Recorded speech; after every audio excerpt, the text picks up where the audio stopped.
USQ is home to the Centre for Australian Indigenous Knowledges.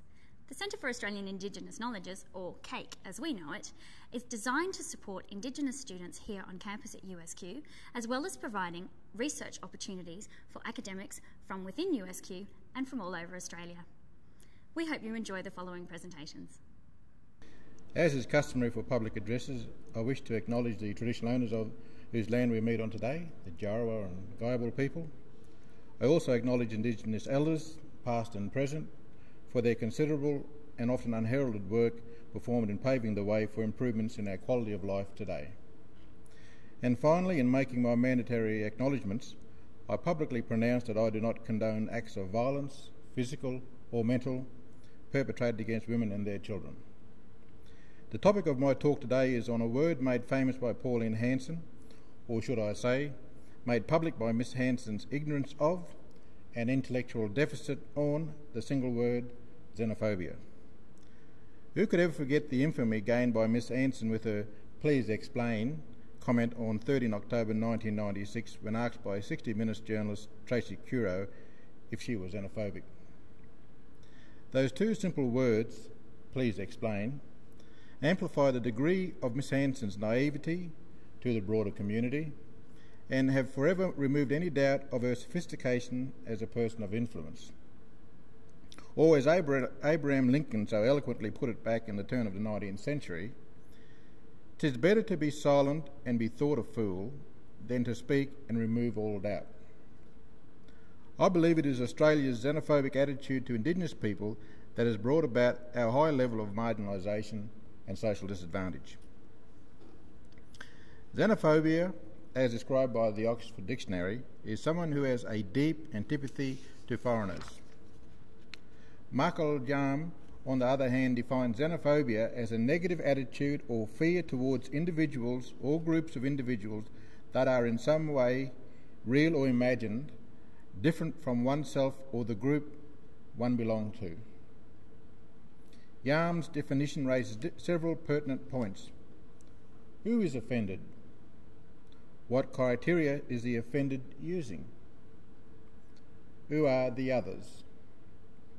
From the large body of research available on this topic, these questions are easy to define. The offended are Australians of Anglo-Saxon ancestry or their white Northern European counterparts. The criteria used for those taking offence are any persons who threatened Anglo-Saxon Australian status quo on issues of civic governance and social conduct. The others are those persons who are not of Anglo-Saxon or Northern European stock. To delve further into my liberal usage of the word xenophobia and to add substance to that position taken on marginalisation, I present several historical examples to state my case.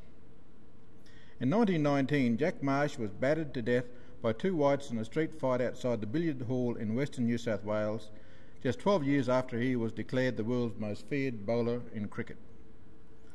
What chance did an Aboriginal family have of gaining justice for the loss of an athletic family member back in that era? The judge confirmed their apprehension for fairness when he acquitted the two protagonists, saying Marsh might have deserved the kicking he received while he lay on the ground. On June 12, 1981, Eddie Murray was drinking under a tree with his cousins, Donnie and some friends. Eddie was arrested at 1:45 p.m. and taken to Wee Waa Police Station. He was held under the Intoxication Persons Act, a law used overwhelmingly against Aborigines.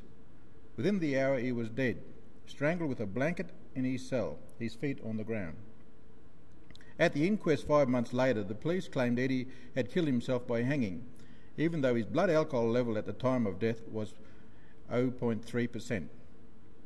Under cross-examination, the police agreed that Eddie was so drunk he couldn't scratch himself. Yet, according to them, Eddie had managed to tear a strip off a thick prison blanket, deftly fold it, thread it through the bars of a ventilation window, tie 2 knots, fashion a noose and hang himself without his feet leaving the ground.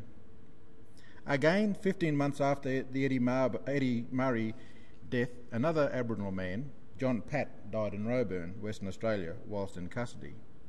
September 28, 1983, John Patt, aged 17, had gone to the aid of a friend who was involved in a fight with 5 off-duty policemen.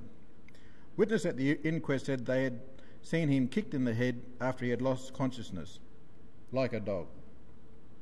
Other witnesses who lived overlooking the lockup said the police repeatedly assaulted John Pat after pulling him unconscious from the van. He was left in a cell and no doctor was called. He died from extensive head wounds, and he had broken ribs and a tear in his aorta, the main blood vessel leading from the heart. The 5 policemen were sent to trial for murder, but the charge was later changed to manslaughter. They were acquitted and reinstated to the police force. The Aborigines arrested with John Pat were convicted of aggravated assault against the police and sent to prison. They are scarred from their beatings. A jury of 8 women and 4 men took 4 hours on June 20, 2007 to return a verdict of not guilty to 1 count each of manslaughter and assault over the struggle and fall that caused Mulrunji's death at the Palm Island Police Station on November 19, 2004. With a mountain of evidence before them, including an admission by police officer Sergeant Chris Hurley that he lied under oath, all the white jury returned a not guilty verdict. The acquittal of Senior Sergeant Hurley is a travesty of justice, and to those seeking to look for answers in the high level of dysfunction evident in so many Indigenous communities, they only need to revisit the Murray, Pat and Mulrunji case to gain a view through the window of their family's despair.